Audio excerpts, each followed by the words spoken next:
Ma'am sebaceous cyst అంటే ఏంటి ma'am? చూడటానికి ఏ రకంగా కనిపిస్తూ ఉంటుంది? ఎలాంటి వారిలో వస్తుంది? ఎందుకు వస్తది ఇది? సెబేషియస్ సిస్ట్ అంటే ఏంటి అంటే, చూడ్డానికి అది కొంచెం నల్లగా ఉంటుంది. హ్మ్. అది రౌండ్‌గా ఉంటది. దానికి హ్మ్. మధ్యలో ఒక పంక్టం అంటామనమాట. ఒక చుక్కలాగా ఉంటుంది. హ్మ్. మెయిన్‌గా హ్మ్. ఎందుకొస్తుంది అంటే, మనకి హెయిర్ ఉంటది గదా! హ్మ్. ఇక్కడ స్కాల్ప్ పైన ఉంటది.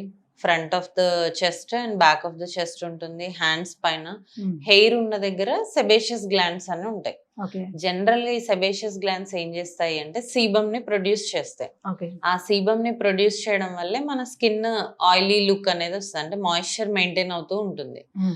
సో, ఒక్కొక్కసారి ఏమవుతదంటే, ఈ సెబేషియస్ గ్లాండ్ నుంచి ప్రొడ్యూస్ అయ్యే సీబమ్‌కి అబ్‌స్ట్రక్షన్ ఫార్మ్ అవుతది. హ్మ్. సో, అవి బయటికి రాదు. హ్మ్. లోపలే ఫార్మ్ అయిపోతూ ఉంటదనమాట ఈ సీబమ్. ఓకే. అప్పుడు ఈ సిస్ట్‌లు ఫార్మ్ అవుతాయి. సో, అవేమవుతదంటే చాలామంది ఇది పింపులే గదా! లేదంటే ఇదేదోలే ఒత్తేద్దాం అని జెప్పేసి ప్రెస్ చేస్తా ఉంటారు. ఓకే. అప్పుడు అది ఓపెన్ అవ్వడం వల్ల దానికి ఇన్ఫెక్షన్స్ ఫార్మ్ అవుతూ ఉంటాయి. అప్పుడు ఓకే. పెయిన్ గాని అట్లా ఉంటుంది. అలా వస్తారు కొంతమంది. కొంతమంది ఎర్లీగానే ఆ సిస్ట్ ఫార్మ్ అవ్వగానే ఇదేదో నాకు నల్లగా ఫార్మ్ అయిందని వస్తూ ఉంటారు. ఎక్కడికెళ్ళాలో గూడా తెలీదు. సో, దాన్ని మనం నార్మల్‌గా ప్రెస్ చేసి తీసేస్తే అది మళ్ళీ మళ్ళీ వచ్చే ఛాన్స్ ఉంటుంది. హ్మ్. ఆ హ్మ్. సిస్ట్ అనేది ఒకటుంటది. ఒక సంచిలాగా ఉంటుంది లోపల. హ్మ్.